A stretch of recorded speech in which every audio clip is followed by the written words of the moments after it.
All right, here we are back again on the Gill Athletics Connections podcast. So glad that you pressed play today because I'm super excited as we continue to roll through season 4 here. We're getting close to the end as we get into the last quarter-ish of the year. Can't believe it's gone by so fast. Super excited what we have going to bring up to you for season 5, but we're going to in season 4 with a bang as we motor along here in this last quarter. So let's get to it. Let's talk to the head track coach, cross country coach at Montana State, the wise, the wonderful Mr. Lyle Weese. Lyle, how are you, sir? I'm doing great. Yeah, happy to be here and talk with you real quick. Awesome, man.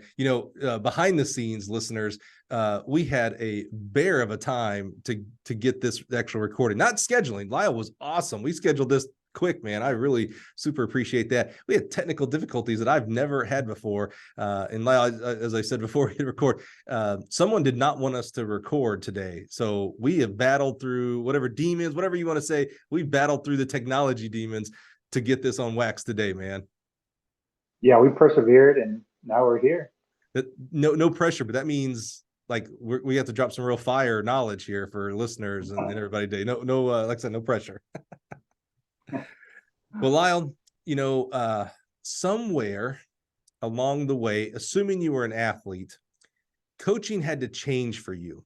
It had to somewhere, it's usually a gradual change, but somewhere it had to go from something that was done to you, go run this, lift this, etc., to something of like, oh, wait a minute, like this might actually be a career for me.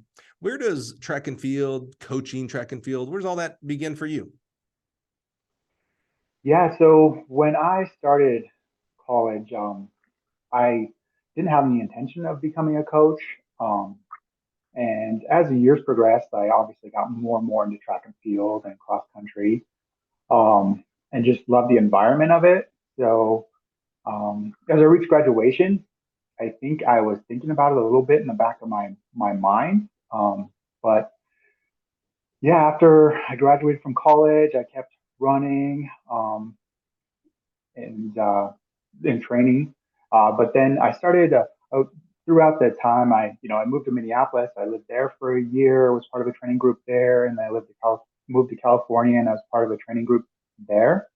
In my time in California, I started helping out at a community college, Hartnell Community College in Salinas, California.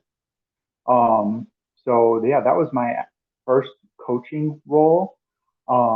And yeah, I just really loved it, enjoyed it. Was just great athletes. Just so excited. Yeah, so excited to have someone believe in them at Hartnell. So yeah, I was there for a couple of years, and then my wife and we decided to move back to Montana. And yeah, started out here at Montana State as a volunteer assistant in 2009. And then I went to part time and then full time, and then head cross country. And now this is already my going into my 6th year of both the head cross country and the head track and field position. So that's yeah, amazing. Like in a snap, right? Exactly. Yeah. Well, let's back up. Let's find out how someone who didn't necessarily think they were going to become a coach ends up becoming a Division I track and field coach, for crying out loud. Talk to us a little bit about where you went to high school. You said moved back to Montana. So can I guess that you grew up in Montana? Yeah. So I went to a high school about a 2-hour drive, about 120 miles from Montana State here, Beaverhead County High School. It's a county high school, so it's the only high school in the entire county. It's in the town of Dillon, which is about 5,000 people. But there's not another town over 2,000 people, maybe within a 60-mile radius. So it is really definitely rural. There were about 100 or so kids in my graduating class. But yeah, again, the only high school in the whole county. I think the county is larger than a couple of states. So is that right? Definitely, yeah, Beaverhead County in Montana is gigantic. Is Some kids would have Montana to ride. is Montana the state where there's more cattle than there are people? Or is that Wyoming? It's one of those two states. That used to be a pretty funny fact. Yeah, I assume there probably still are more cows than people. There's some something just over 1 million people in the state of Montana. Wow, yeah, but yet your county was bigger, square footage wise, square miles wise, than some states. That's amazing. Yeah. What does a, I thought I grew up in a small town. I grew up in small town Alabama. We had less than 10,000 people, more than 5,000, but less than 10,000. And I know how we grew up. We had no mall, no movie theater, no bowling alley. What is a kid growing up in Montana with 5,000 people, for crying out loud? What does a kid like that grow up doing? Well, yeah, we kept ourselves busy. Yeah, there were always things to do. Yeah, definitely a lot of outdoor activities. Most everyone uh, participates in sports. Mhm. So, especially in middle school, like everyone does all the sports, and similar in high school, where a lot of people do multiple sports. And yeah, we're pretty involved in the community. But yeah, it's a different world, and even living in a place like that now versus then, without so much stuff available via the internet and electronically, definitely were a lot more. It was even more remote, even back then than it is now, with the easy connection through technology. Yeah, it's a good point. Well, with all that to do, what led you into running? It started. I did well at the. We always had to do the physical fitness test. Hmm. So when we ran the mile, I do well at that. And then usually in middle school, we'd have one track meet or one or two track meets at the end of the year. And yeah, I would do well when there were the distance events. I'd also do well at some other stuff too. But yeah, kind of excel right away at the more distance aerobic side of things. So that was the start. And then, yeah, I wasn't like super, super into distance running, but I kind of did it because I was good when I started out. And then over time, um, got more of a, yeah, I love it and connection with it. And then especially once I got to college, then yeah, being part of a team where everyone else is, super invested and really challenging themselves, um, was yeah, just a lot different. It was really exciting. So I think that's what I really loved about the collegiate experience, and why I want to help foster that for others too.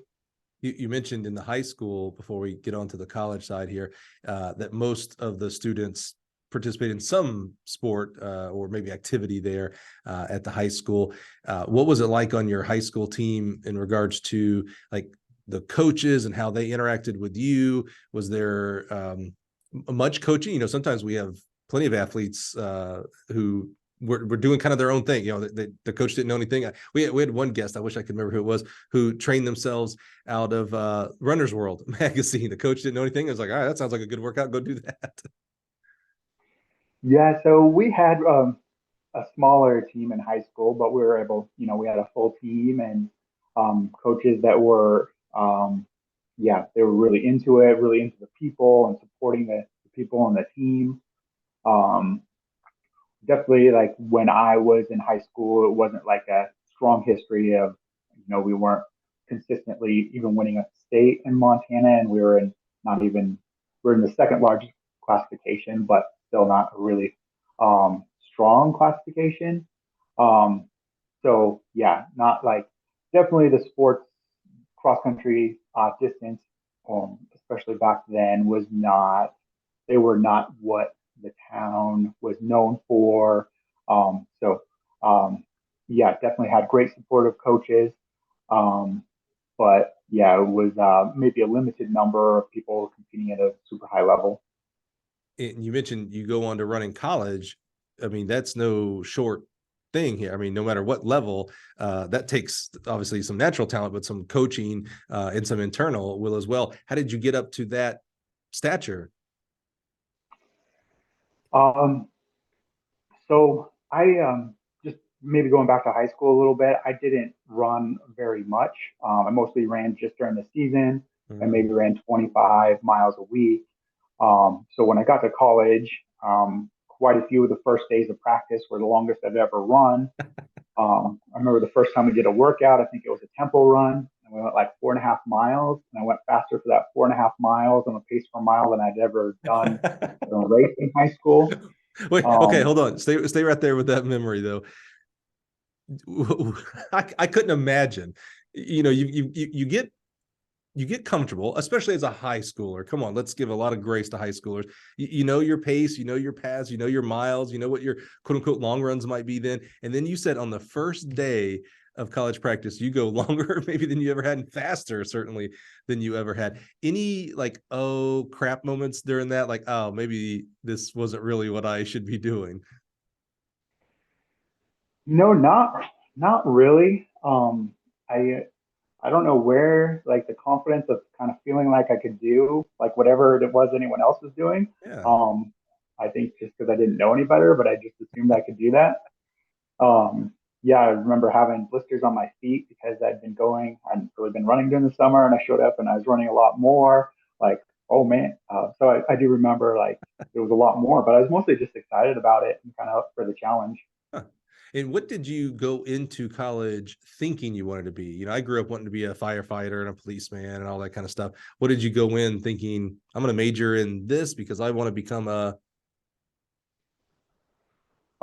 So I didn't know for sure, Hmm, and it's the most broad thing was the business program. So I started in the business program. I ended up mostly because of running, staying for 5 years, mhm. and ended up double majoring in economics and business finance I after that. mean, econ majors, that's no small major here. What did you think you were going to become? You're going to become an accountant or something? I guess I assumed something in the business world. I didn't have like a great idea Hmm, of what. hmm, Yeah, I guess I was intrigued by the stock market when I was, 18 or 19 years sure. old, but I didn't really know what it entailed or even what possible jobs could be in that. But I was had general interest in that. Hmm. And tell me, we haven't actually named where you went to college. Please tell me you went to Montana State. Yeah, so I went to Montana State. Oh, I love that. I have such a place in my heart for alums who coach at their alma mater. I mean, to me, it's like the most purest. Like when you go to recruit, every coach is out there calling every recruit, telling them how great their school is. You have such proof, like how great it is. I went to school here. Like that's how much I believe in this school. So I was really hoping. I was like, oh man, tell me you went to Montana State. Don't tell me you went to Montana. That would be a tough conversation. That's awesome. So so you're a Bobcat, right? A Bobcat out of high school as well. Yeah, yeah. So I had a great experience here, and yeah, it was definitely like coming from my training background. It took a while, but then yeah, I reached pretty um, high levels as a student athlete, and yeah, I just had a great experience. That's awesome. So what was your relationship like with your college coaches as compared to your high school coaches? Yeah, so I think like the group of athletes on the team were awesome, and the head coach was great. Named Dale Kennedy. Oh yeah, He was he was the coach here for at least 35 years, long time. I think, Mhm. at Montana State. Actually, yeah, longer than that. But I think overall he had over 50 years of coaching experience. And then now, since he's retired from Montana State in the spring of 2018, he has been coaching at the high school level. So he's keeping going. So in Oh, good for him. 2018, he had 50 years of coaching experience between high school, junior college, and at Montana State. So now he's going to be going on 60 here pretty soon. 60 That's years of, amazing. yeah. Holy cow. I hope Oh, those high school kids know how lucky they are. I mean, to have someone of Dale's experience, good Lord, he's seen it all at this point. So, yeah, man, soak that up, yeah, kids. yeah. No, I know that kids there really love having him there, and yeah, just really seem really appreciative having someone like that with that much experience and knowledge. So, but yeah, Coach Kennedy, he was a great coach for me. I was a pretty independent person, so I didn't need someone to tell me exactly what to do all the time. He set some guidelines, and yeah, he definitely knew what you were doing, but he wasn't a micromanager in terms of what we're doing for training on a daily basis. Um, but we always knew what to do, always had a good plan. But we had some freedom within that. And how did you're explaining how the training got more and it got faster. How did you adapt to that? Did you adapt positively? Like, did you start seeing a lot of good improvements? Yeah, I adapted to it pretty quickly right away, and had a fairly good freshman year in cross country, and I had a pretty good indoor season as well. And then I competed during the outdoor season, and I did start to struggle at that point just because I'd never done much more than about a 6 or 8 month season. Right. Yeah. So for something continuous like that, the end of my freshman year was pretty challenging. Yeah. And I struggled a lot during that outdoor season. Because you mentioned in high school, you basically just ran the track season. Yeah, pretty Yeah. much. I would just run during the cross country season and then during the track season. Yeah. And there would be times where I get out a little bit in between seasons, but nothing very consistent, and just some runs here or there. Yeah. I'd love to know what your annual mileage was senior year of high school, and even just compared to freshman year. I mean, it had to be, I don't know, maybe double. I mean, you're doing a lot more running in the college side compared to what you did in the high school. Yeah, I remember some of the older kids on the team when I first got there. We're talking about like 100 miles a week, and I just remember thinking like I didn't run 100 miles all summer, but uh, You're like and 100 miles. Wait a minute.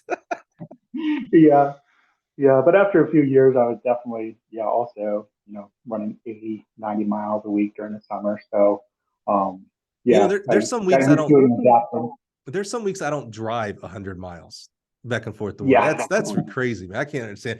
Obviously never a distance runner here. So I just, that to me is stuff is like fantasy land, like 100 miles.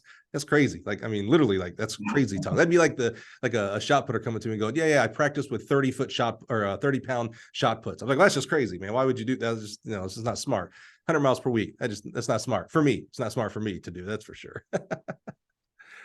Man. So, again, I have a real soft spot in my heart for alums who coach at their alma mater. You did 5 years of an undergrad there. You've been there now since what year did you get there?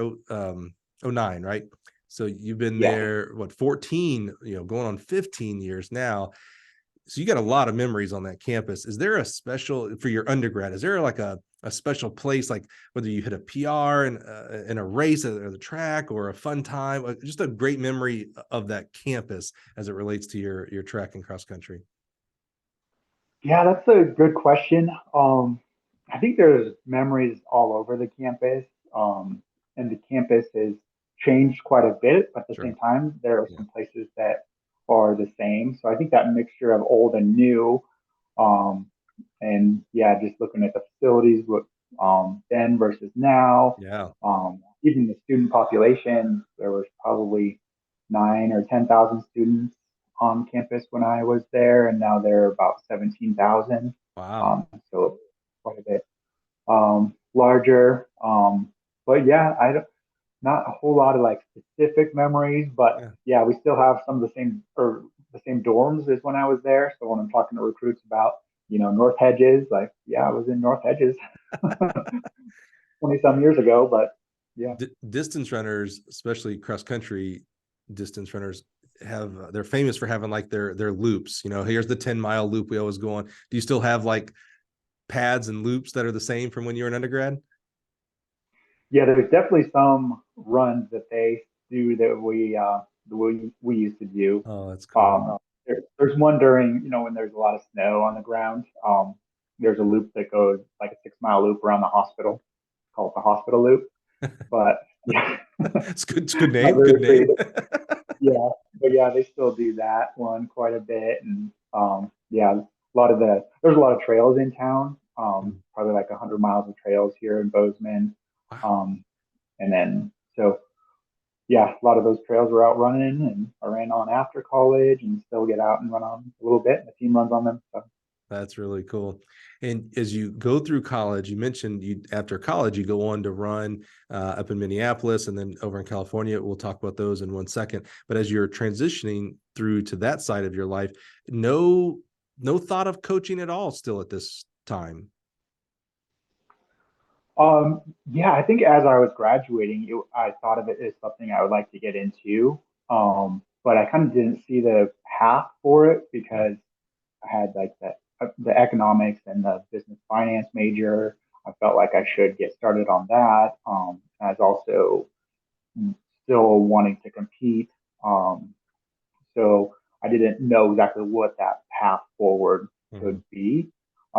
But definitely had an interest in it. I just didn't know exactly what that path was going to look like. Yeah, see, I love that. That's been one of the really amazing things, one of the many amazing things to come out of the podcast is the different paths.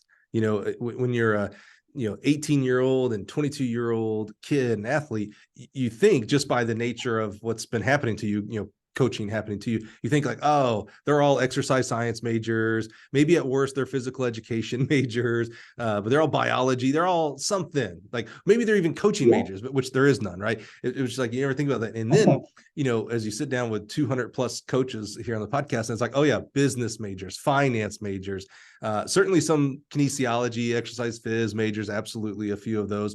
But more, I think, I wish I would keep track of this. I think more often than not, it's a non-exercise science, physiology, if you will, type degree versus business.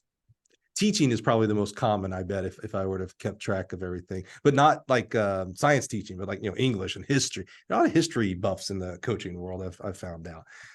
That's interesting. So you wanted to continue running. I'm assuming that meant you were pretty good. If I wanted to continue running out of college, I'm like, yeah, I'll run my local 5K. That's where I'm going. You moved to Minnesota, for crying out loud. Yeah, so after college, I moved to Minneapolis and joined Team USA Minnesota. Oh yeah. Um, when it was called that. Yeah. And I was there for about a year in that group. That was Dennis Parker was the coach there. Mm-hmm. So that was a really really good group there.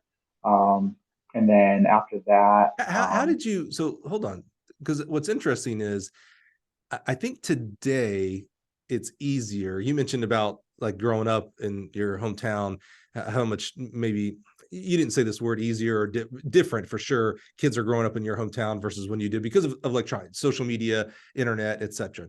So I think today in 2023, it is easier to find these type of training groups. And I'm not talking about just distance, although those are the ones that maybe get the most, I don't say publicity, but, more popular. But I still think that's hard. Like there's no like, I don't go to runningclub.com and find the Bowerman Track Club and Hanson and, Atlanta Track Club. You still got to kind of find them. How in the world did you find it back then? I graduated in 2003.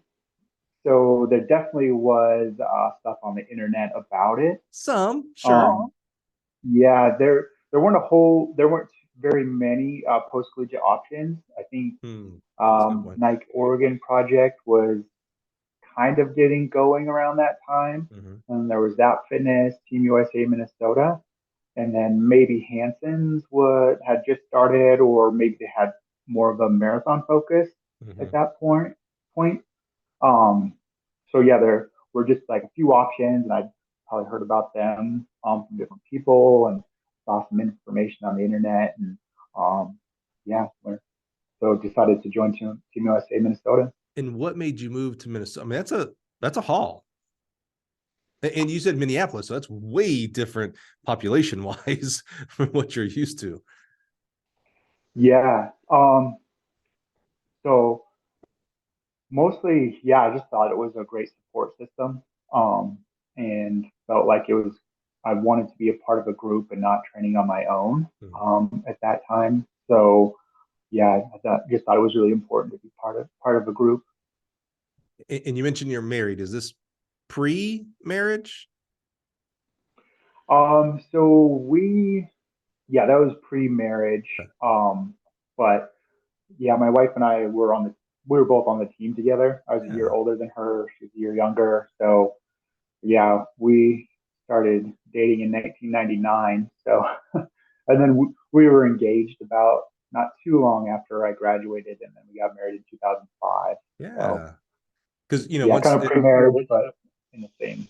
yeah, the reason I ask is, single versus married, or soon to be married, that makes decisions a lot different as well. You can't just, not just you anymore just packing up and moving to Minneapolis. It's like, well, we gotta make sure we're both on board here. Yeah, yeah, for sure. She still had a semester of college to finish up, and then she moved to Minneapolis, and Wow. then she ended up moving to California, or we moved to California together too. So, and then back to Bozeman. So yeah, she's Man. kind of, especially then, like we didn't necessarily, we were kind of excited just to see different areas and experience different things. Didn't like have anywhere we absolutely had to be. Right. Um, so it was kind of a fun time to move around and see Yeah. different places. Well, how did Minneapolis go? That's one of my favorite super cold cities, during the winter. But I do love Minneapolis and the surrounding area. How'd that go with a group, and whole different atmosphere? There's no more going to class. Like you just you run and probably got a job and figured all that aspect out. Yeah, so the group was great. Dennis Parker was great. Um, it was definitely a challenge for me, not having something other than running. So I think I had like a part-time job, but I always felt like I had more direction in college. Like I was really working towards something when I was working towards my degree. Hmm. And then it was a little harder when I was just focusing on running, especially right away. So I think that first year was kind of tough. That's interesting. Um, but yeah, it was good there. I thought being from Montana that I would be used to the cold. In a lot of ways I was. I just wasn't used to how consistently cold it is. So that was an adjustment too. Surprisingly, I thought, man, that's going to be, the same or better there. But I think the winter I was there, there were something like 60 days in a row or something crazy like that where it didn't get above freezing. And that is a little more unusual in Montana where there's some fluctuations in weather. Once it gets cold or it gets cold, and then they'll oftentimes have a warm spell come through. But it was so much more consistent there that was a little different too. When I coached at Ball State University, we had a high jumper from Edina, so just outside of Minneapolis, and we'd always, what's the weather today in Edina, and it was just nutsos. I mean, the word negative in front of a temperature should only happen like maybe once a year, like crazy time of the year, right? It was like, oh, every day, oh yeah, it's -2 today. Oh, wind chill was -30. It's like, how do you live? How do you run? I'd be all, in my park and everything, and you guys would be out there running. I don't know how you do it, man. It's quite amazing. I had a really great question after that too. I talked myself right out of my question. Um, well, how did it go? I typically think of the distance clubs as more marathon focused. Did you move towards a marathon, or did you stay? And I didn't even ask, are you more mile, 5K, 10K? Where did you stay focused as an athlete during that time? Yeah, mostly I would race like a mile, 3K, 3K steeple, and 5K. Yeah. Wow. Oh, And wow. then after once I was out of college, probably the event I ran, or definitely the event that I ran most at the championship races would be the 3,000-meter steeplechase. Yeah. Um, so so yeah, I ended up running the 2004, 2008, and 2012 Olympic trials, but didn't necessarily race very well in any of those. So um, yeah, but yeah, I had kind of a long steeple career. Yeah, steeplechase is my favorite distance race. Like, I think that, this is going to be unpopular opinion, maybe to you and definitely to some people listening. That should be the longest we do on the track. Like 3,000 steeple and under would be awesome for me. I've seen a few good 5Ks. I've never yet to see. Actually, I lied. There's one 10K that I watched. I was like, oh, that's pretty interesting. And I'm talking about, when I was at like several of the places I was at, we had good runners at Ball State. We had a NCAA cross country qualifying team every year, so we had really good 10K kids there. Mississippi State, we had some good 10K kids. But so even when had a rooting interest, I was like, oh man, like, could you get done like half time ago? This is just so long. I do say that the what was it, the 2012 Olympics when Galen Rupp and Meb, oh, I can't remember, it was his training partner, and they went 1-2 in the Oh, 10. okay. Say again. Mo Farah. Mo, that's it. I always say Meb, and I know it's not right. Mo. They went 1-2, I think, in the 10K. And I still remember being in my in-laws watching that. I was like, man, this is a good 10K, man. That's really cool. That's the only one. But steeplechase, my friend, I don't care if you run it in 15 minutes or 8 minutes. That is an exciting race. That is fun. And you said you ran the 8 and 12 trials. That means I saw you race. That's funny. Because I was definitely front and center at all the races for 2008 and 2012 trials, man. That was a lot of fun. What's that experience like? I mean, I get to see it differently from where I sit. So at the 08 and 2012 trials, we did all the equipment there at Oregon for the trial. So I get, so I'm a lot of times I'm in the infield, or I'm in very intimate places that a lot of people don't get to go. But every once in a while I get to go into the stands and kind of just be the fan of it. And I remember 08 and 12 just being, just rocking. People were cheering for everybody. People were cheering for you. They wanted you to do well. What's that like as an athlete to be in that environment? Yeah, it was. Those races are always so exciting, and the fan support is great. Um, I think in a lot of ways, though, like when you're competing, it's not all that much different. Hmm. It's still just the track and the barriers and your competitors. Um, Different the lead up to it. Yeah, a lot more people are reaching out and talking to you and wishing you luck and all of that. And then when you walk into the stadium, there's more people there. Well, once you get to the start line, the races are really similar to Yeah. whether it's a dual meet uh, or whether it's at the Olympic trials or somewhere else. Is that because you're just, especially for an event like the steeple, it's one thing in the 15 or in the 5, you got people around you and there's jostling and things like that. And there's breakout packs. And sometimes, especially, well, again, not a distance runner here, so you can definitely push back, and I'm sure I'll get comments on Twitter about this. I feel like in a 10K, there can be some parts of the race where you can just zone out. Like, I'm just going to run the next mile. I don't have to really think about a lot of things. You don't get that liberty at all in the steeple.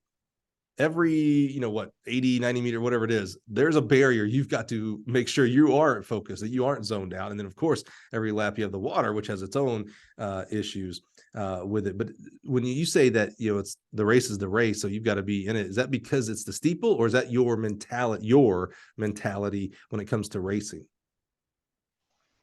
I think probably just more so my mentality. Hmm. But yeah, the races are definitely different. Like 800 starts, and you don't have much time. If you Right. make a mistake, it's a lot more difficult to make up for it. Um, and then the steeplechase, you more, just yeah. In some ways, it's easier to concentrate because all you're thinking about is the next Yeah. barrier and being in a good rhythm. So and then yeah, the 10K. I really like watching the 10K. I'm the distance coach, but I just like at our conference meet, no matter what's going on, there's always something exciting in the 10K where someone will be like so far behind and then they'll come back and get eighth place when you think like, oh man, they were 200 meters behind at one point of this race. And, yeah, our our other event coaches, like our longtime jumps coach Tom Idle, his favorite event to watch was the 10K, and he would always like at conference, he would always stay around late on Friday and be excited to watch the 10K. Yep, there's the other issue. My bedtime is like 9 o'clock, man. Y'all don't get started till like 9 o'clock. I do love that it's because conference meets are my favorite meets of all of the meets. I do like it's kind of like the first kickoff of points. Typically you have maybe a hammer event or something, but it's the first running event, and this kind of sets the tone for the next 2 to 3 days, depending on your conference schedule. Yeah, yeah, for sure. Our conference is like that with the steeple and the 10K being on Friday. So it's always fun to get off to a good start with Yeah. those events right away. Yeah, steeple and the 10K. Is that unique? I don't know that I've seen the steeple in the first day. Yeah, we just have a 2 day conference meet. Hmm. So That's tough. yeah, Yeah. the schedule has been steeple final, 10K final on Friday, and then prelims and the other events, and then Right. 5K final Saturday. Yeah. Well, that's tough. Those are tough kids there. 2 day meets, man. A conference meet. That's tough. Yeah.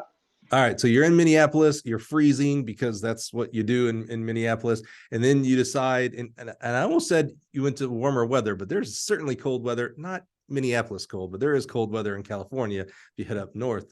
Where did you go to California, and why? Why the change of scenery?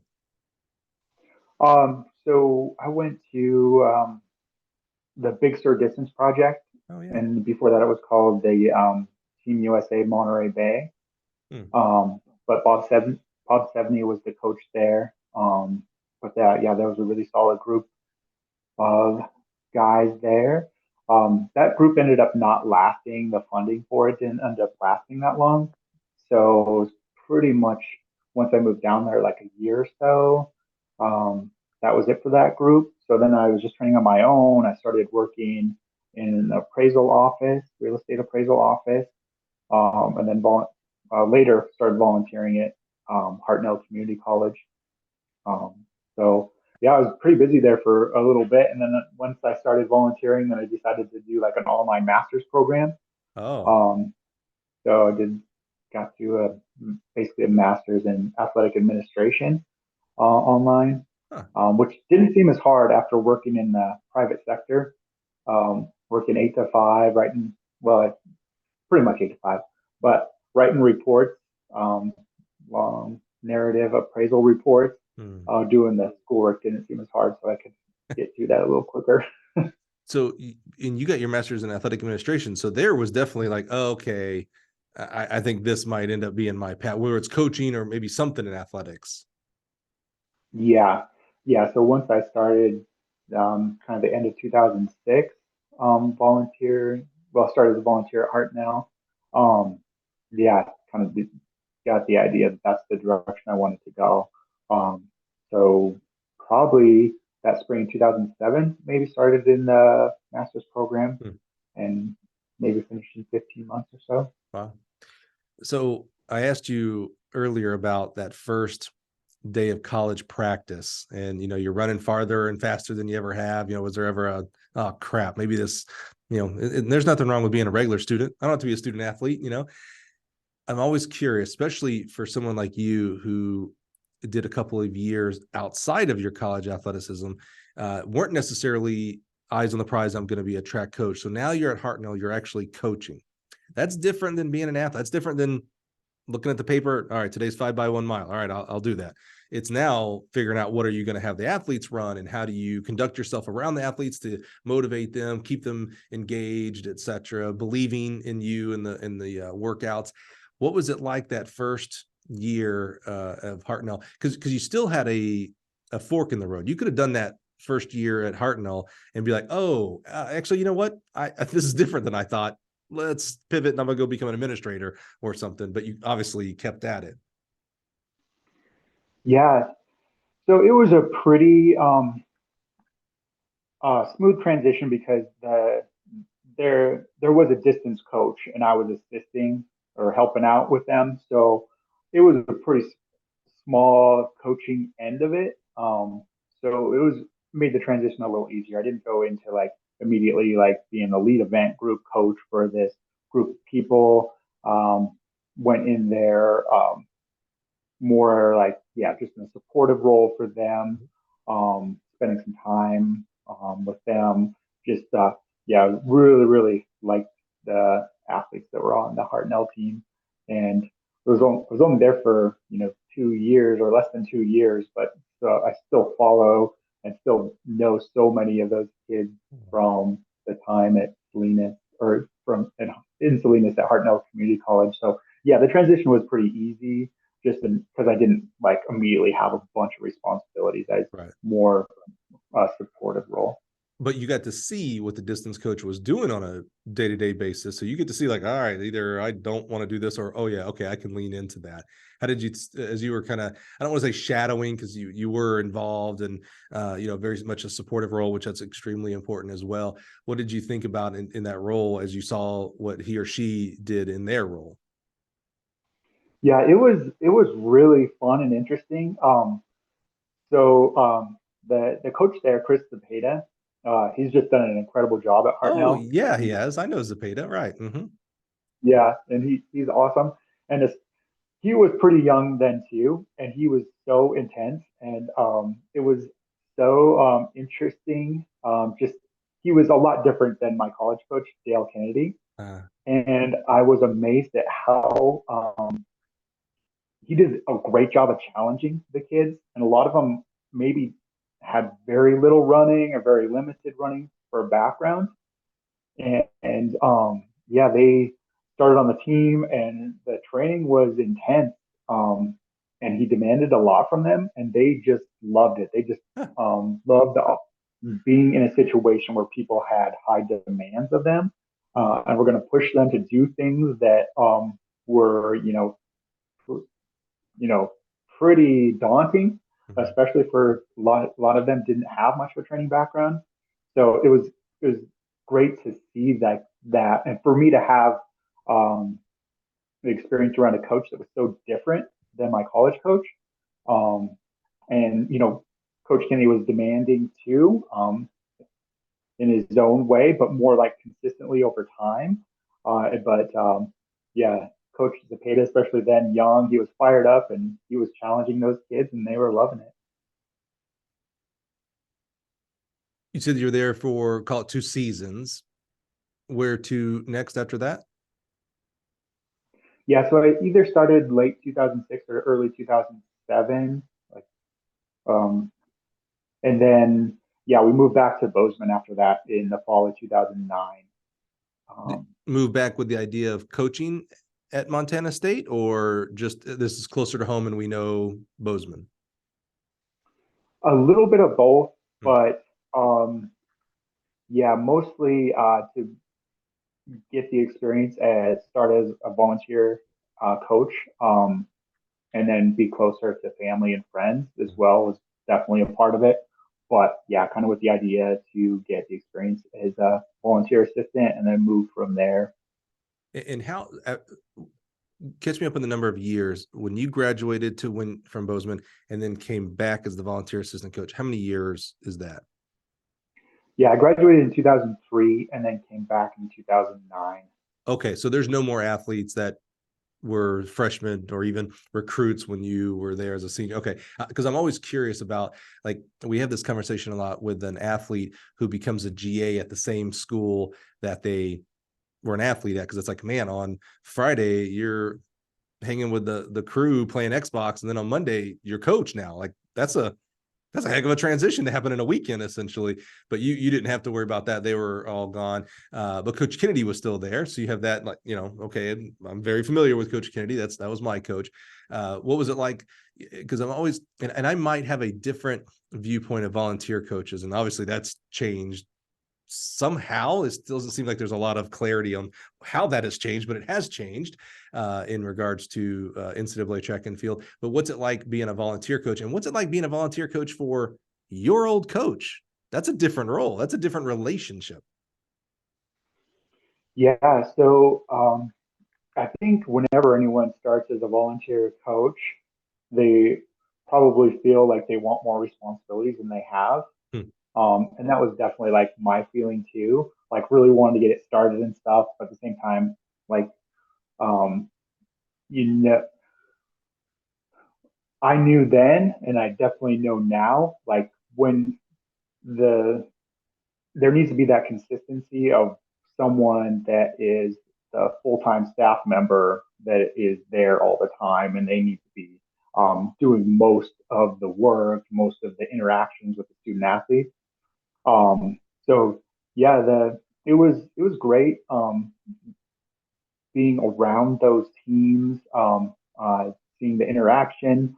Coach Kennedy was he had a lot on his plate at that time because he was still um, basically the lead sprint event coach, and he was still coaching the distance. Hmm. So there was definitely a lot of times where I was had a fairly significant role there just because of how much he had to do. So I did get a lot of great experience. But yeah, no, overall, really, really good time. And at this point, before you earn the part-time position, are you is it 100% you're going to be a track coach at this point? Or is there still like, all right, man, if a different opportunity, whether it's an administration or something that uses my degree or my passions comes along, I can pivot there? Or is it like, oh yeah, no, eyes on the prize. I'm going towards becoming a track and field coach? Yeah, I was pretty locked into being a track and field coach Mm-hmm. at that time. Yeah, even the job that I had in California was a really great job and something that like financially I would have made a substantial amount of money. So like kind of at that point I had already made that decision that even though like the financial side of this was never going to yeah be as lucrative as other options, So I was explore that for us, Lyle, because one of my roles in what I do for coaches, I'm a there's no bigger fan of track and field coaches. I've dedicated my entire life to uplifting and honoring guys and gals like you because you deserve it. It affected my coaches in my life. I am who I am today because of the coaches that I had pouring into me in high school and college, and then through my college coaching career. And what's odd to me is this. I'm not sure if I went to school in Alabama, so my choice of words aren't always great. I know what I want to convey, but I'm not sure if I'm using the right word. I think it's dichotomy of a lot of coaches are, first of all of our coaches are not paid enough for what you do, the positive impact that you make on young people. You're undervalued. Even the guys and the gals that are making the biggest money, they should be making more. And certainly you, Lyle, you should be making more. Your staff should be making more. The number of sports you coach, the number of athletes you coach, it all speaks to more salary. However, I hear a lot of coaches who will say, oh, I'm not in it for the money. Oh, you shouldn't be, we're in it for the kids. And that's great. I mean, and that's part of the value, the positive impact you make on young kids. Like I said, it's invaluable. It's quite amazing. However, we live in the real world where there's housing costs and there's children, there's passions, there's charities, there's hobbies. And so like, I want you to make more money. What was it? If you can think of whether it was something very finite, like a very specific memory, like, oh yeah, when this happened, that meant more to me than the lucrative job that I had. Or if it was over a time span of like, man, the way Coach Kennedy treated me or whatever, the way I worked with Zapata, what made you make a pivot from something that paid very well, in your words, to something, well, I know it didn't pay very well because you went to a volunteer, so it didn't pay well at all. No matter what you were making at that other job, that was way more than as a volunteer. That fascinates me. Not that life is all about money. I'm never telling you to go make a choice based on just the money. That's definitely not true. However, I don't like when we dismiss how important money is to our life, our families, etc. So can you think of like where there was a spark and it was like, oh yeah, like I know I'm going to make less money, but boy, I'll be happier? Or was it something over time? Where can you remember anything about that? Yeah. So I definitely understand the financial side of it, and yeah, Bozeman, Montana has uh, just become this super desirable place. So everything is just incredibly expensive here. Mm-hmm. So yeah, like I think all of us coaches are trying to adapt to that, and a lot of the places where universities are at are so expensive. So it is important that we have solid salaries so that Yep. we can um, have some better balance between our work and life and with Right. our family and stuff. But I think I really like the track and field community. Um, so there's that side of it, like the individuals that you meet, um, and those relationships and stuff. I do think that there are great people everywhere. So I don't think it's just track and field, but I'd say generally like I relate more to and just really enjoy being around the track and field cross country community. Um, the the thing that I think I that drew me to be a college coach was the combination of how the college experience for me and how much I enjoyed it. And then the other thing is that the goals for a lot of jobs are not as clear. Um, Huh. and for in athletics, they're clear and really, really challenging. And that's the part I liked about it. Like I would do, like if I did really, really good work, um, other people were doing really good work, but you weren't really judged like to that degree. Mhm. I think I liked the super challenging environment of college athletics. And um, I think I felt myself getting really bored in more of a office environment where things are always going to be, there's always going to be challenges, but not, you wouldn't be graded at the level that you would do in college athletics. That's interesting. I've never heard it described like that, because when you're a coach or an athlete, there's a mark to hit, right? There's always a PR. So there's always a mark to hit in regards to that. And then, of course, inside of the conference, there's team points and then maybe nationals, et cetera. But I never thought about it that way or heard it expressed that way of like, well, with track, like the goal is known. Like I can't, there's not a single event, there's not a single athlete, a single program that doesn't know what the goal is in regards to, like, if you PR with athletes, a lot of the other goals are going to happen. And there's some things that are outside your control. I can't control the other team, but boy, if I can control my men and women on my team to hit PRs, well, we're going to be okay. Where in other jobs, it's less that. There's still goals, to your point. There's still challenges, but there's not a lot of PRs. Yeah, that's really Mm-hmm. interesting. I never thought about that. And I wonder how the play, because I'm always interested in the, a coach, whether you're the head coach or an assistant coach, you have um you oversee people, you're a manager, you have a group, whether you're a sprint group, throws group, distance group, where in jobs that's not always the case. You can maybe, I'm say, earn your way into where you're managing people, but you could just be one of the people. So I've always wondered, like, the psychology of the person who goes into coaching. And remember, I coached for 10 years, so I'm speaking with some experience here as well in my own mindset of, do we get into coaching track and field because I get to oversee people? And that's not, I'm not saying that in a bad way. There are certainly people that can do that in a bad way, like, oh, I want to oversee people so I can tell them what to do. But sometimes there's a little bit of like, oh, I like to have control, I like to be in control, and I have control over these 10 to 15 individuals because they're the hurdlers and I'm the hurdle coach. So I was just wondering the psychology there, but I like how you put that of like, there's a finite goal. I know how to, I'm easy to grade. They either PR'd or didn't PR essentially at the end of the day, especially through our developing years, high school, and then through college as well. Yeah.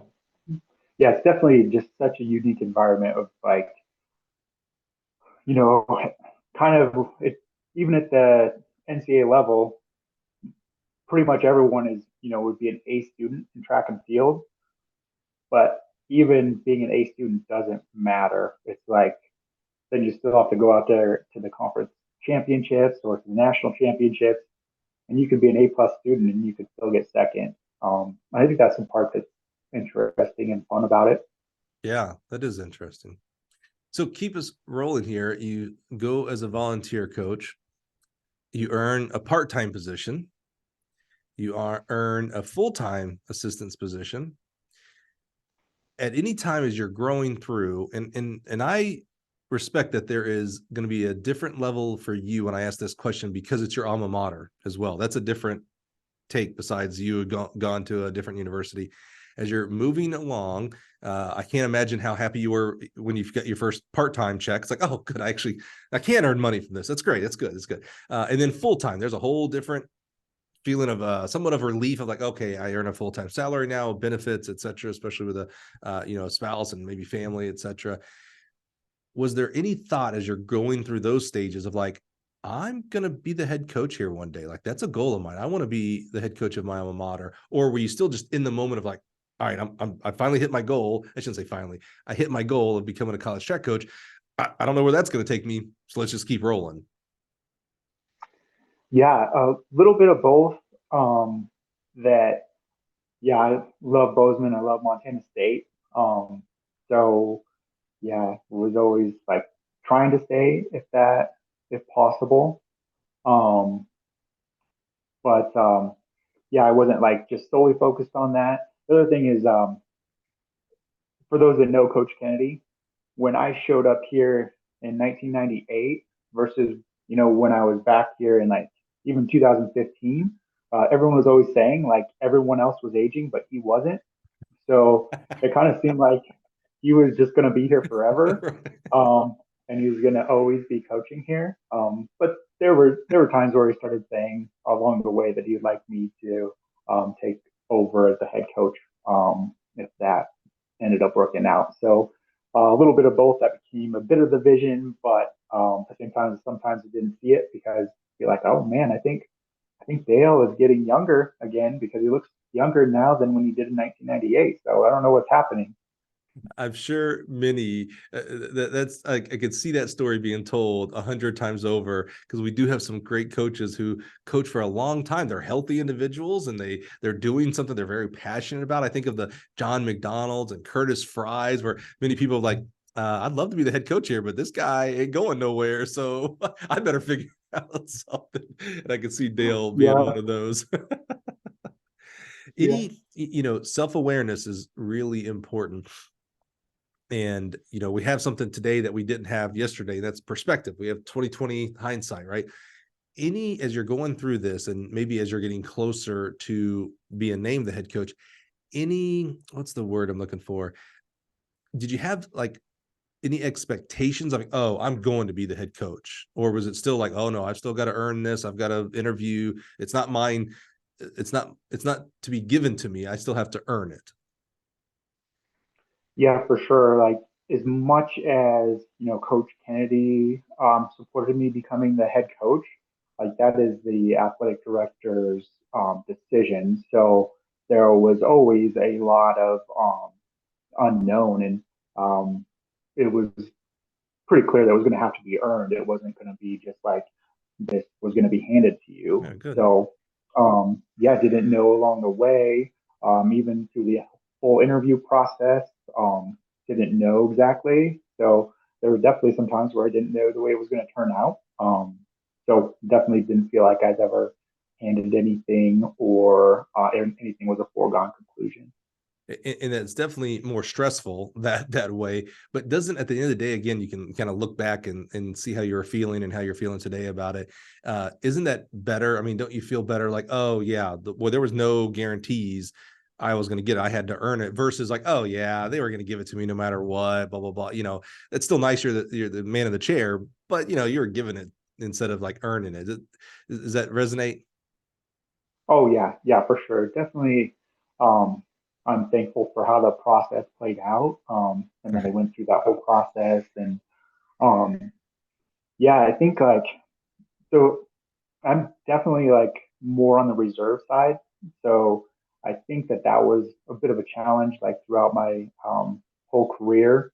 Um, like different people have different visions of what a head coach is. Some people envision like the head coach as being out there and being a lot of discussions about themselves and the program is focused on them. And I didn't personality wise, I didn't fit that, and also I didn't think that was the best way to build a program either. So whether that ended up fitting someone else's vision of what the head track and field coach or Mhm. director of the program would be.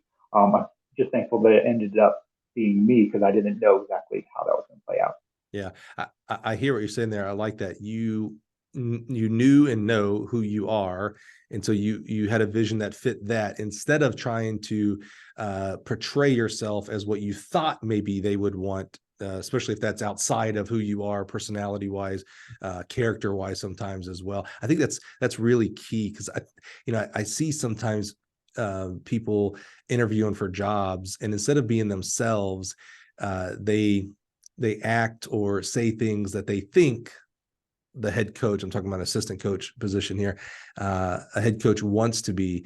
And all that can do is lead to disaster.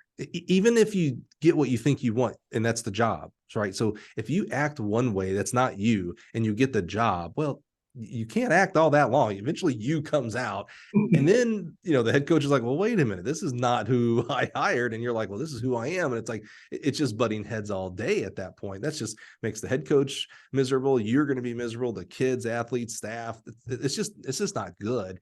And I think more people need to embrace when they don't get the job. Like, okay, when I go and interview, I'm going to be who I am. And if I don't get the job, whew, thank goodness, because that means it would not have been a good fit. It means I would have been miserable. They would have been miserable. So I like how you were like, all right, I know who I am. It seemed like you had a lot of self-awareness. Like, I know who I am. I know how I would lead the program. Okay, but it's still in your hands to make that decision now. Like, you see who it is, you got to decide if I'm the right fit for your vision, Mr. and Mrs. AD. And luckily for everybody involved, that they saw the light. they made the right decision. Yeah, definitely being authentic is, That's it. especially That is the word. years of being around student athletes.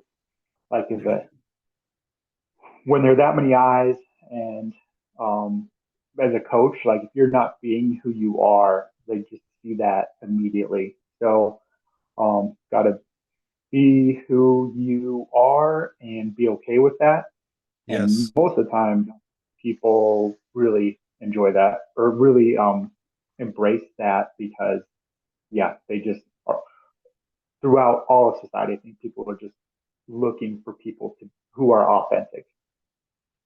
Hey, you just said something really important, not just in coaching, but who we are and people in society. So what you and how you portray on social media, to your neighbor, on a podcast, in your job, to your spouse, your family, etc. Is I had to write that down. I love that. Be who you are and be okay with that. That's so critical. Like, that's really, really important. Where, Lyle, sometimes we're taught through our own experiences, but most of the time, the things that we learn and how and who we become are kind of an amalgamation of all these different people: our parents, our teachers, our coaches, our coworkers, our spouses. When you think about that quote you just said there, be who you are and be okay with that, where do you think that comes from? I know that's a very kind of an odd question, unless someone specifically Yeah. told you that quote and you loved it, and so it's become a mantra of yours. But where does that, I mean, that's a great, like, gosh, if more people would have that as their life quote, we would be much better off, in my opinion.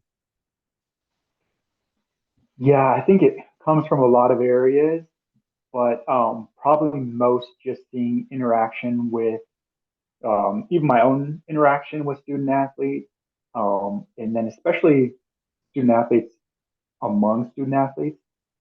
Um, when people are new to a group, they are often really, yeah, just trying to figure out where they fit in. And sometimes they are so much different those first few weeks or first few months until they settle in. And I think a lot of times they're just trying to be what they think they want other people to, or what other people want them to be. Yeah. Um, so yeah, just seeing that adjustment of the coaches with the student athletes, but a lot like the student athletes interacting with each other. I mean, I just hear the words acceptance, and not just acceptance of others. That's certainly important, and we need to be better at that as members of society, but acceptance of yourself. Like, it's so clear to me, Lyle, and I love this for you. You know who you are, and you love who you are. And that's what makes you who you are, and not a carbon copy of someone else, or, gosh, worse, a carbon copy that has flaws of someone else, because you're not really that person, man. I love that. And like I said, I love that for you. I love that for your athletes. I love that for your staff. It's like, oh yeah, I know what to expect from Lyle. This is who he is. This is who he shows up every day. So I'd love that acceptance, man. That's really good. Okay, so you go from undergrad at Montana State, you become a volunteer coach, you become a part-time coach, you become a full-time assistant coach. There's not many more roles for you to take on here at Montana State, and then you become the head coach. My favorite question. It's a question that I will ask every person when they get their first head coaching job. And this is different because you were, no one knows Montana State better than you, for crying out loud, stepping into the head coaching role. So most people, they get their first head coaching role, they don't know where the bathroom is. They're trying to learn how to get to their office. You know all that. All that's table stakes. You've done all that. You get the first day you walk into the office as the head coach, the new head coach of the Montana State Bobcats. Were you ready? Were you prepared for it? Yes, I felt like I was prepared. You always are learning things and constantly like figuring things out. And it's different when you are like, no matter how aware you are with everything, um, it's different being in the moment and having to um, react to all the things that come at you. Right. But definitely, I felt like, I had um, just a lot of experience in the program, but knew a lot of the history of the program. The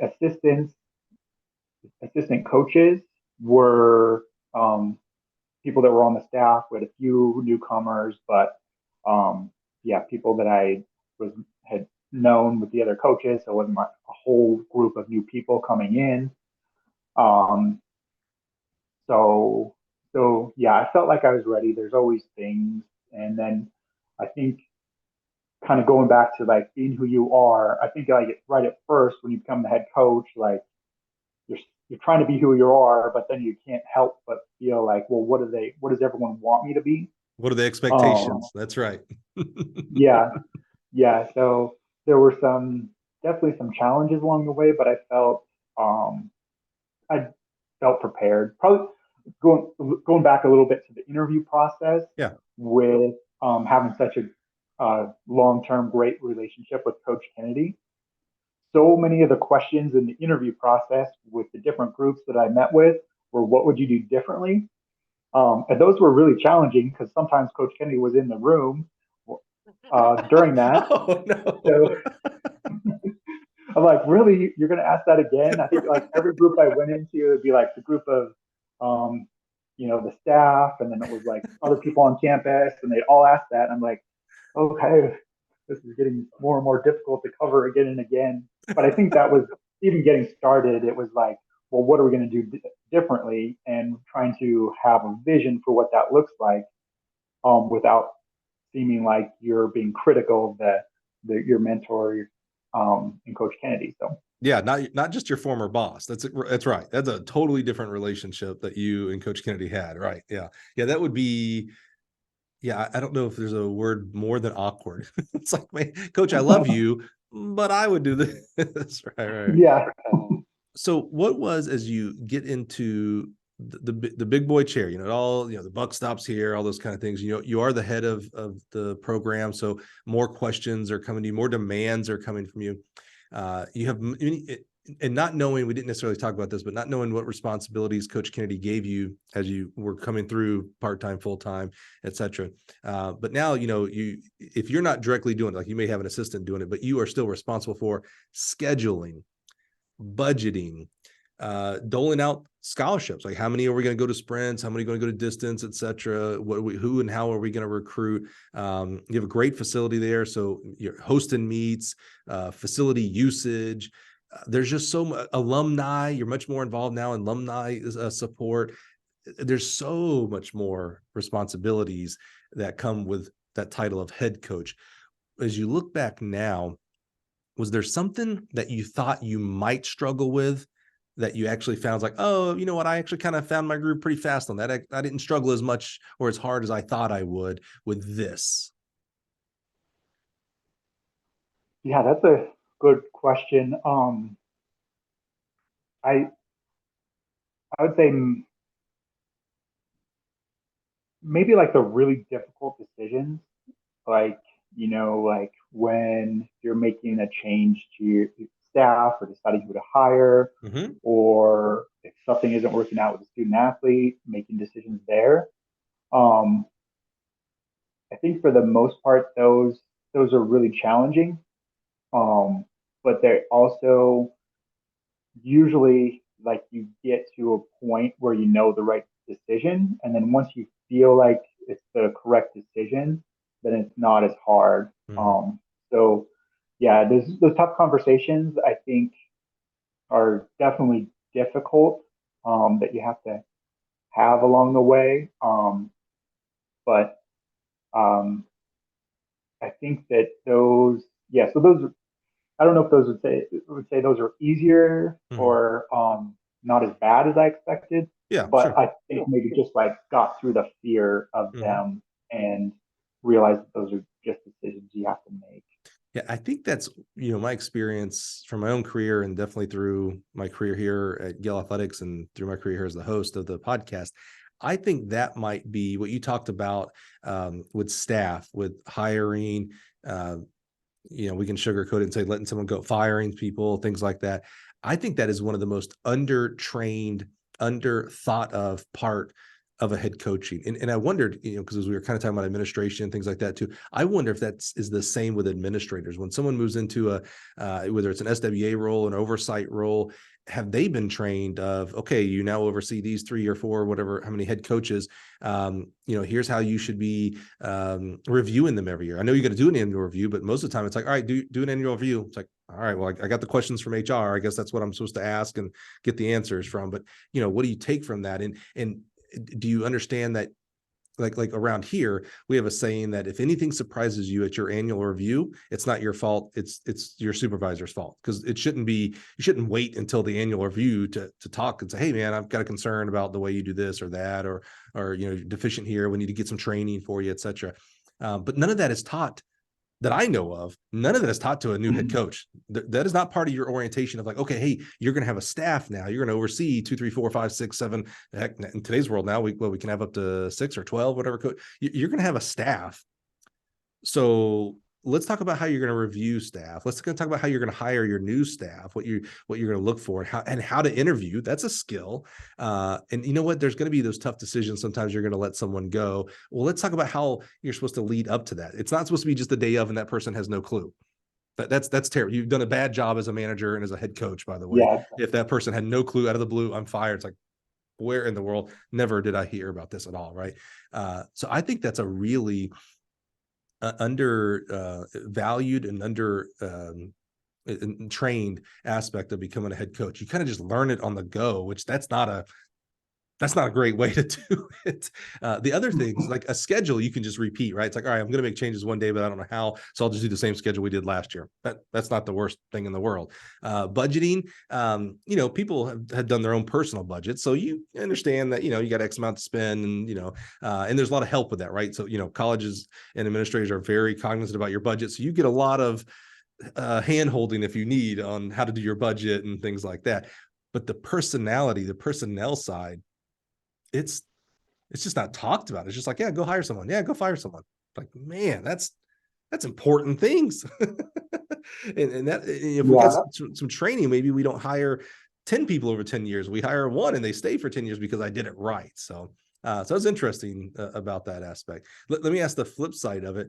Was there something you came in, and maybe you actually, kind of the way you answered it, you might have actually answered this question. Was there something as you were coming into the head coaching position that you thought like, oh man, this is going to be tough for me. I'm going to have a hard time budgeting or whatever, alumni. And it actually flipped and it was like, oh yeah, you know what? Wait, is that the question? I always ask the 2 questions in verse. Was there something that you thought was going to be easy that became hard? And was there something that you thought hard was going to be easy? I can't remember which one I asked you. You kind of answered it, because I kind of felt like you're saying like, I thought maybe that would be, those big decisions were going to be harder, but you worked your way into it. And it's like, now you've got a pretty good cadence with it. Yeah. Yeah. And I think things that I thought maybe would be easier that were harder.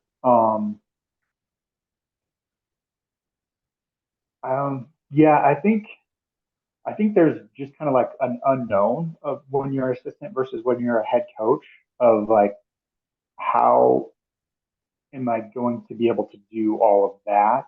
Or are the things that I don't know that I'm going to have to do? So, yeah, I'm kind of going the opposite direction on this one too, but I'd say like, I, I was helping out quite a bit with a lot of stuff, as an assistant. So I was pretty involved. And so I think that I, yeah, kind of again, answering the opposite end of this, but I felt pretty comfortable with a lot more of the administrative tasks and all of that stuff. And it ended up not being as much as I thought it was going to be. So it's definitely a lot, and there's always more. But I think, like, especially just getting started with it, I felt it didn't feel as overwhelming as I thought. Yeah, I kind of fumbled through the questioning. You did a great job answering, but I think that shows how little we talk about this in the coaching world. 99, I shouldn't say 99, 90% of the conversations we have is, hey, what kind of workout did you do for that steeplechaser? Hey, how did you set up that schedule so that you guys peaked right at conference and at regionals, et cetera? Those are the majority of conversations, and they're important. I mean, that's at the end of the day, like you said, I love that part of my job because I know how to be graded. How did Sally do? How did Johnny do? That's how we go, right? But there is so much more. You are running a business. You have a budget, and you have plans and annual reviews and things like that. So there's other very important things that we're just not talking about enough. In my opinion, and I do know, USTF CCCA is doing classes and talks about this. I saw there was last year, the last couple of years, there was a talk about contract negotiations as a head coach, things like that. That's great because we're not having those conversations. So we need to be pushed into having those conversations so we can continue to grow the profession of track and field coaching. It's extremely important for our coaches, and obviously all pushes all the way down to it's important for our athletes and future athletes as well. So I appreciate you. You did a great job answering my very fumbling question there. So thank you for that. Lyle, as we start to wrap up today, again, I'll never stop saying it. Such a soft place in my heart for alums who coach at their alma mater. I mean, there's just nothing more special than that to me. As you look into this upcoming year, whether it's cross country, which has started when we're recording, and we're going into track season in the next couple of years, what's got you excited about Bobcat track and field and cross country? Well, we've just seen good growth overall of our entire program. We've had great support from our administration, great support from our boosters. So we're very fortunate in that way. It seems as though all of our event groups are kind of all rising together, and we're seeing improvements. We definitely have a lot more interest from recruits, higher level recruits, so that's exciting. The profile of the university continues to increase with our sports programs and increasing enrollment. The president of our university is just an awesome president. She just done an incredible job. So there's just a lot of momentum. The town of Bozeman, like I mentioned, although the downside is getting really expensive, it becomes such like a popular destination for vacations and stuff like that. So just a lot of potential for growth in the whole program. Last year was the first time our men's team had made the NCAA cross country championships. Wow, that's a in a big number deal. Of years. Yeah, so we're really excited about that, and I think we have a chance to get back again this year. And for a women's distance squad, I see us maybe in a similar position to where we were a few years ago with our men's distance program, but something is really starting to come together. Great foundation to where we could be, in that discussion for making an NCAA championship as a women's distance program. So that's been nice or just really, really exciting to see that growth of our women's distance program. And then, we have been consistently better at the conference level for indoor and outdoor track for men and women over the last few years. We obviously NAU is a really strong program, both in cross country and in track. So we seem to always be chasing them. And I know, 5 years ago, it felt like we were always second, but in a lot of ways, we weren't. We were always second, third, fourth, maybe a fifth every once in a while. And now we're consistently second or third quite often. So we're kind of getting up to where we want to be and where we can keep building, and where hopefully we could be a real challenge for Northern Arizona or our conference championships. Get our men's and women's teams into NCAAs and cross country. And then we've had, representation at the NCAA indoor and outdoor meets the last few years. Keep that going, keep getting even more people to the NCAA championships. Obviously the track and field scoring is unique for the NCAA, but we've been, in the top 30 the last 2 years. Yeah. With the NCAA championship scoring, the men's outdoor championships. So, kind of keep doing that, have people score at the NCAA championships, more All-Americans. Last year was really exciting. We had 3 men make it to NCAAs in the 3K steeple, and then 3 in the steeple. Yeah. That has to make you feel good. Come on, Mr. Steepler. Yeah. That's pretty cool. Yeah, so that was exciting. Duncan was second for the second year in a row in the 3K steeple, and then we have Levi, Taylor, and Rob McManus back that both qualified for NCAA championships. And then we had Camila No qualify in the 10K outdoor, and Ben Perrin qualify in the 10K. So we ended up having 5 distance total, 4 from the men's distance squad. So that was really exciting. We only had 12 on our distance roster last year, so 4 of them ended up making it to the NCAAs. Just last year was an exciting year. Keep building on that. Our CEO has a saying that healthy things grow. And all I heard through that was growth of the team, growth of the cross-country team, growth of the individuals, your staff. Healthy things grow, man. And it seems like things are very healthy up there in Bozeman. Well, thank you. I love it, man. Hey, I'll make you a promise. When your kid, whether it's male or female, qualifies for the 10K, I'm going to watch it this year. It's in Oregon, so it won't be 100 degrees like we were in Austin. But I'm going to be there. I'm going to watch that 10K. I'll make it an exciting 10K to watch for me. Okay, I'll have a rooting interest in it. All right, is that a deal? Sounds good. Yeah, Ben Perrin should be in there hopefully. So yeah, he's a great racer, so it should be fun for you to watch. Well, now if they need any motivation, you can tell them, like, hey, there's a guy that you have no clue who he is, Mike Cunningham. He said he'll watch your race if you qualify. That should be enough to push them over the edge and have them PR for you and get there to Oregon next year. Oh, yeah, for sure.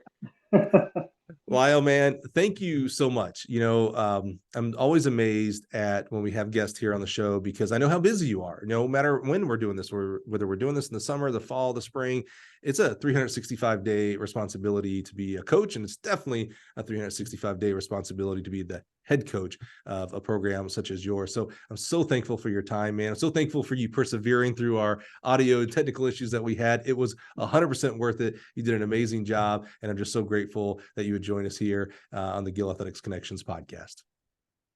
Well, yeah, thanks so much for having me. Thanks for thinking of us up here. And I enjoyed talking with you, Mike. Awesome, Lyle. Thank you guys for being here. You pressed play once again. I'm just always so impressed. So thankful for the many, many listeners that we have here on the podcast. We've got some amazing guests coming up. We've even got a couple of live events coming through. We're going to be live from the Prefontaine Classic coming up in September. And we're going to do a live event at the USTF CCCA, what we call it, the Winter Convention, Coaches Convention in Denver, Colorado. So hope you join us there live on YouTube as well as in person if you're there at one of those shows. So Lyle, man, thank you again so much. Join us next week. We'll do it all over again right here on the Gill Athletics Connections podcast. See you, everybody.